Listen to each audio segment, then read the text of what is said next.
ঘাটে এসে গেছি, টিকিট কাটলাম 3 টাকা করে, 3 টাকা দিয়ে।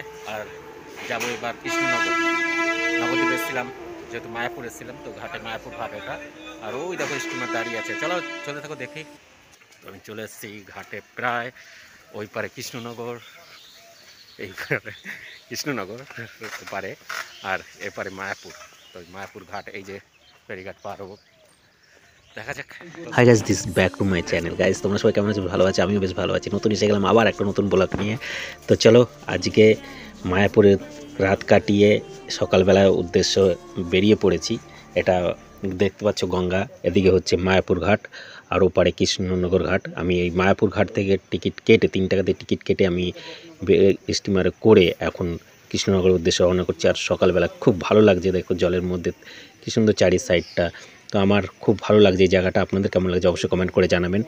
আর আমি বেরিয়ে পড়লাম কৃষ্ণনগরের উদ্দেশ্যে। মায়াপুর থেকে আমাদের যে স্টিমার ইঞ্জিন, সেটা চালানোর জন্য রেডি হয়ে গেছেন, আর ইঞ্জিন স্টার্ট দিয়ে ফেলেছেন, এখন গাড়ি স্টার্ট নিয়ে নিয়েছে।